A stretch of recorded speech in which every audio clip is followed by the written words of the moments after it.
रहे हैं सबकीहिंदी.com। एक नजर अब तक की सुर्खियां। झारखंड विधानसभा चुनाव को देखते हुए भाजपा ने अपने प्रत्याशियों की पहली लिस्ट जारी कर दी है। इस लिस्ट में बीजेपी ने 66 उम्मीदवारों के नाम घोषित किए हैं। इन 66 उम्मीदवारों में 11 महिलाओं को जगह दी गई। बात करें प्रत्याशियों की तो भाजपा के प्रदेश प्रभारी और झारखंड के पूर्व मुख्यमंत्री बाबूलाल मरांडी को पार्टी ने धनवाड़ सीट से प्रत्याशी बनाया है। इसके अलावा चंपई सोरेन को सरायकेला से, गीता कोड़ा को जगन्नाथपुर से, तो वहीं सीता सोरेन को जामताड़ा सीट से प्रत्याशी बनाया गया है। महाराष्ट्र कांग्रेस के अध्यक्ष नाना पटोले ने समाचार एजेंसी ANI से बात करते हुए कहा कि हम कल चुनाव आयोग के CEO S चोकलिंगम के पास गए थे और महाराष्ट्र की वोटर लिस्ट में जिस तरह का घोटाला हो रहा है उसके बारे में हमने उन्हें अवगत भी कराया। महाविकास अघाड़ी के सभी नेताओं के हस्ताक्षर करके हम एक रिपोर्ट चुनाव आयोग को भेजने वाले हैं। उन्होंने कहा कि भाजपा के इशारे पर बाहर के लोगों के नाम वोटर लिस्ट में जोड़े जा रहे हैं और जो मूल वोटर्स हैं उनका नाम वोटिंग लिस्ट से हटाया जा रहा है। कम से कम हर मतदान केंद्र से 10 से 15 हजार मतदाताओं को ऐसे ही हटाया जा रहा है। मैं चुनाव आयोग को आह्वान करता हूं कि अम्बेडकर का महाराष्ट्र है। महाराष्ट्र की जनता इसे बर्दाश्त नहीं करेगी। आप पारदर्शिता की बात करते थे, लेकिन क्या आप में पारदर्शिता है? महायुति की सरकार को बचाने के लिए अगर चुनाव आयोग उनकी मदद कर रहा है तो इसे महाराष्ट्र की जनता सहन नहीं करेगी और हम पूरी ताकत के साथ महाराष्ट्र की जनता के साथ लड़ाई लड़ेंगे। लेह से दिल्ली तक पदयात्रा का नेतृत्व करने वाले जलवायु कार्यकर्ता सोनम वांगचुक को पिछले महीने उनके कई समर्थकों के साथ हिरासत में लिया गया था और बाद में रिहा कर दिया गया। तब से वह देश के शीर्ष नेतृत्व के साथ बैठक की मांग को लेकर अपने लगभग 2 दर्जन समर्थकों के साथ लद्दाख भवन में अनिश्चितकालीन अनशन पर बैठे हैं। पिछले 14 दिनों से दिल्ली में अनशन पर बैठे सोनम वांगचुक ने मीडिया से बात करते हुए कहा कि लोकतंत्र के लिए यह दुखद है। देश के एक कोने से वरिष्ठ नागरिक, महिलाएं और सेवानिवृत्त सैनिक समेत 150 लोग राष्ट्रीय राजधानी आए। दिल्ली आने के बाद उन्हें हिरासत में लिया गया और फिर अनशन पर बैठने के लिए मजबूर किया गया। इतना कुछ होने के बावजूद सरकार सुनने को भी तैयार नहीं है। मैं नहीं जानता कि इसे लोकतंत्र कैसे कहूं। केवल चुनाव किसी देश को लोकतंत्र नहीं बनाते। आपको लोगों और लोगों की आवाज का सम्मान करना होगा। जम्मू कश्मीर को पूर्ण राज्य का दर्जा देने के उमर अब्दुल्ला कैबिनेट के प्रस्ताव को उपराज्यपाल मनोज सिन्हा ने मंजूरी दे दी है। मीडिया रिपोर्ट्स के मुताबिक आधिकारिक सरकारी प्रवक्ता ने कहा कि गुरुवार को उमर अब्दुल्ला की अध्यक्षता में हुई कैबिनेट की बैठक में राज्य का मूल दर्जा बहाल कराने के प्रस्ताव को सर्वसम्मति से मंजूरी दी गई। अधिकारियों ने विस्तृत ब्यौरा दिए बिना कहा कि उपराज्यपाल मनोज सिन्हा ने मंत्रिमंडल के प्रस्ताव को मंजूरी दे दी है। मुख्यमंत्री उमर अब्दुल्ला की अगुवाई वाली जम्मू कश्मीर सरकार की नई कैबिनेट ने जम्मू कश्मीर को पूर्ण राज्य का दर्जा देने के लिए एक प्रस्ताव पारित किया है। आज शनिवार को कैबिनेट ने जम्मू कश्मीर को पूर्ण राज्य का दर्जा देने के लिए प्रस्ताव पारित कर केंद्र सरकार से आग्रह किया। जम्मू कश्मीर सूचना विभाग की तरफ से जारी एक बयान में कहा गया है कि मुख्यमंत्री इस संबंध में प्रधानमंत्री और केंद्रीय मंत्रियों से मिलने के लिए आने वाले दिनों में नई दिल्ली जाएंगे। कैबिनेट ने यह भी फैसला किया है कि जम्मू कश्मीर विधानसभा का सत्र 4 नवंबर को बुलाया जाए। इसके लिए उपराज्यपाल मनोज सिन्हा से गुजारिश की गई है। साथ ही ये भी कहा गया है कि वो सत्र को संबोधित करें। भाजपा नेता शहजाद पूनावाला ने लोकसभा में नेता प्रतिपक्ष राहुल गांधी के बयान पर कहा कि राहुल गांधी OBC, SC और ST की बात कर रहे हैं। उनकी पार्टी के OBC विभाग के अध्यक्ष कैप्टन अजय सिंह यादव ने इस्तीफा दिया। कुमारी शैलजा जो दलित नेत्री हैं, उनके प्रति आपका हरियाणा में क्या रवैया रहा? वाल्मीकि आदिवासी घोटाले में आपने आदिवासी वर्ग के लोगों के पैसे खा लिए। SC, ST की जमीनें मूडा घोटाले में लूट ली। भाजपा नेता ने कहा कि उन्हें अपने वर्तमान और इतिहास को देखना चाहिए। उन्होंने विदेश में जाकर कहा कि आरक्षण खत्म हो जाएगा, जिस पर जनता भड़की और हरियाणा में सबक सिखाया। उन्होंने 70 वर्षों तक आदिवासी राष्ट्रपति नहीं बनाया और जिन्होंने बनाया उसे गालियां देते हैं। पूनावाला ने आगे तंज कसते हुए कहा कि 100 चूहे खाकर राहुल गांधी हज पर चले। संविधान बचाने की बात वो कर रहे हैं जिनके परिवार में संविधान कुचलने की बात हुई आपातकाल लगाकर। लोकसभा में नेता प्रतिपक्ष राहुल गांधी ने आज शनिवार को रांची में आयोजित संविधान सम्मान सम्मेलन कार्यक्रम में भाग लिया। इस दौरान झारखंड के मुख्यमंत्री हेमंत सोरेन भी वहां मौजूद रहे। राहुल गांधी ने कार्यक्रम को संबोधित करते हुए कहा कि जब भाजपा के लोग आदिवासी को वनवासी कहते हैं तो वे क्या करने की कोशिश कर रहे हैं। आपका जो जीने का तरीका है, इतिहास है, विज्ञान है, जिसे आप हजारों सालों से चला रहे हो, उसे वो खत्म करने की कोशिश कर रहे हैं। कांग्रेस नेता ने आदिवासी का मतलब बताते हुए कहा कि आदिवासी का मतलब जो सबसे पहले मालिक थे, जबकि वनवासी का मतलब है जो जंगल में रहते हैं। जब इस शब्द का प्रयोग किया जाता है तो वो केवल एक शब्द नहीं होता, ये आपका पूरा इतिहास है। मैं हिंदुस्तान की शिक्षा व्यवस्था में पढ़ा हूँ, आदिवासियों के बारे में केवल 10 से 15 लाइनें ही मिलेंगी। इनका इतिहास क्या है, जीने का तरीका क्या है, उस बारे में कुछ नहीं लिखा। आपके बारे में ओबीसी शब्द का प्रयोग किया गया। क्या ये आपका नाम है? किसने कहा आप पिछड़े हो? आपका जो हक है वो आपको नहीं दिया जाता। जिन लोगों ने इस देश को बनाया है, किसान, मजदूर, बढ़ई, नाई, मोची का इतिहास कहाँ है? कांग्रेस के ओबीसी मोर्चे के प्रमुख और हरियाणा के रेवाड़ी से आने वाले नेता कैप्टन अजय सिंह यादव ने कल गुरुवार को कांग्रेस पार्टी से इस्तीफा दे दिया था।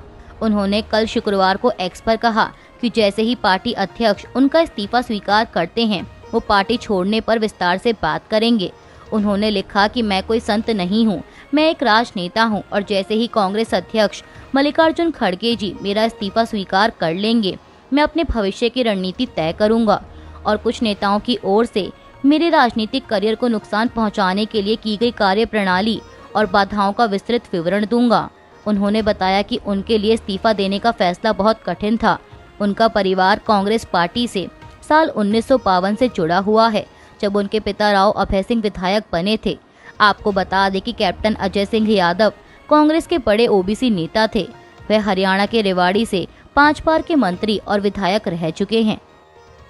इसराइल के प्रधानमंत्री बेंजामिन नेतन्याहू ने कहा है कि कुछ भी उन्हें रोक नहीं सकता और इसराइल को जब तक जीत नहीं मिल जाती तब तक वह हमास के खिलाफ अपनी जंग जारी रखेगा।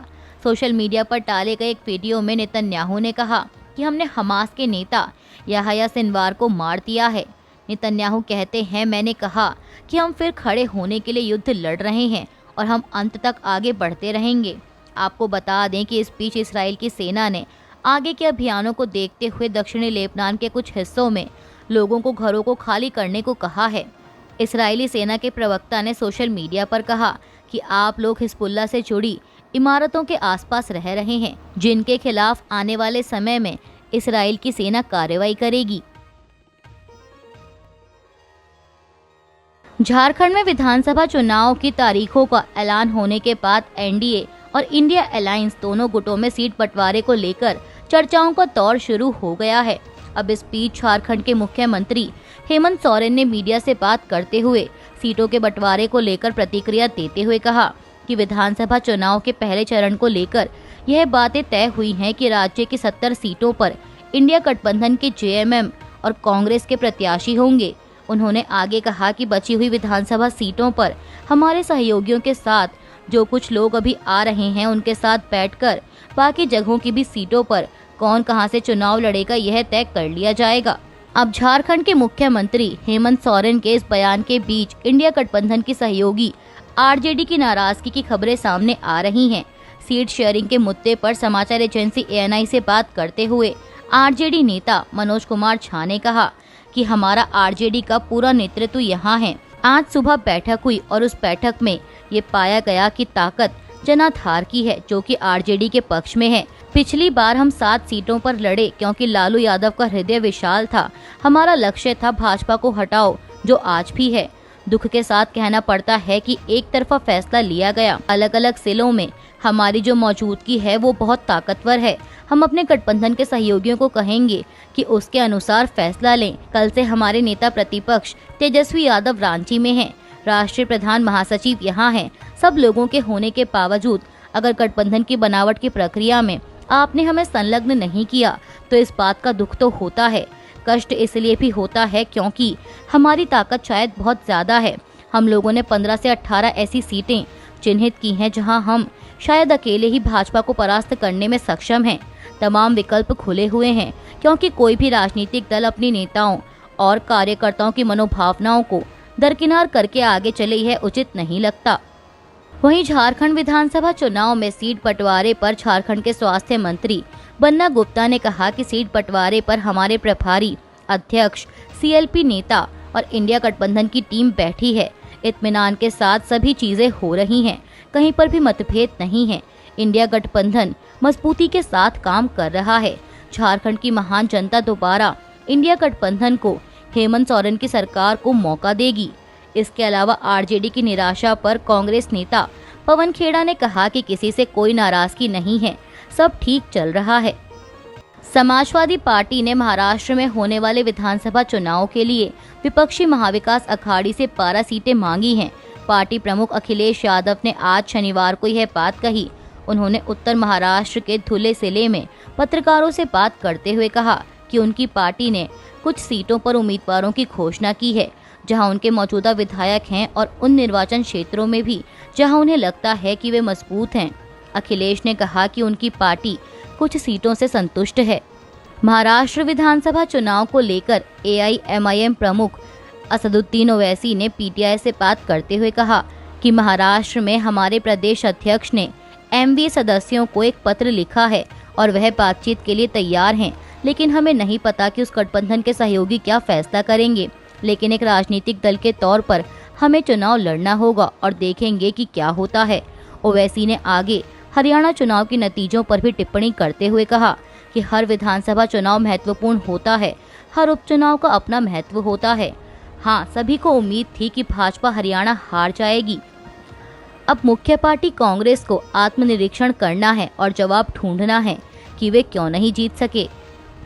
कोलकाता के आरजीकर मेडिकल कॉलेज में ट्रेनी डॉक्टर के साथ बलात्कार और हत्या के खिलाफ न्याय की मांग कर रहे प्रदर्शनकारी जूनियर डॉक्टरों ने कहा है कि हम आपको सूचित करना चाहते हैं, हमारे स्वास्थ्य कर्मी और डॉक्टर काम पर लौट आए हैं। हम में से कुछ लोग 10 मांगों को लेकर भूख हड़ताल पर हैं। हम सोमवार शाम को 5 बजे सीएम ममता बनर्जी के साथ बैठक में शामिल होंगे। एएनआई के मुताबिक एक डॉक्टर ने कहा कि सीएस और एचएस ने हमसे मुलाकात की और हमने सीएम से टेलीफोन पर बात की। उन्होंने हमें सोमवार शाम 5 बजे बैठक के लिए नापन्ना में आमंत्रित किया है। सीएम हमसे काम पर वापस लौटने का अनुरोध कर रही हैं क्योंकि स्वास्थ्य बुनियादी ढांचा नीचे जा रहा है। हम सीएम से कहना चाहते हैं कि वे हमारी मांगे पूरी करें। हम सीएम से कहना चाहते हैं कि वे हमारी मांगे पूरी करें और फिर हम काम पर वापस लौट आएंगे। हमें उम्मीद है कि सीएम हमारी मांगों को समझेंगी और बैठक के बाद वे उन्हें पूरा करेंगी। उत्तर प्रदेश के बहराइच हिंसा मामले में मुख्य आरोपी अब्दुल हमीद को अवैध निर्माण को लेकर लोक निर्माण विभाग यानी पीडब्ल्यूडी ने नोटिस जारी किया है। इस पर आरोपी अब्दुल हमीद के वकील कलीम हाशमी ने कहा कि जिला न्यायालय द्वारा जानबूझकर परेशान करने के लिए नोटिस भेजे जा रहे हैं। आरोपी जेल में है और उसे नोटिस दिया जाना चाहिए था। वे अवैध रूप से घर को ध्वस्त करना चाहते हैं। वे आरोपी को अपना पक्ष रखने का अवसर नहीं दे रहे। जो व्यक्ति जेल में है उसका घर लूटा जा रहा है, वे अपने दस्तावेज कैसे जमा करेगा क्योंकि उसे ऐसा करने का समय नहीं दिया जा रहा। वकील ने कहा कि उन्हें सर्वोच्च न्यायालय के आदेशों का पालन करना चाहिए और आरोपी को अपना पक्ष रखने का अवसर देना चाहिए। अभी के लिए बस इतना ही। बाकी की खबरों के लिए जुड़े रहिए सत्यहिंदी.com के साथ।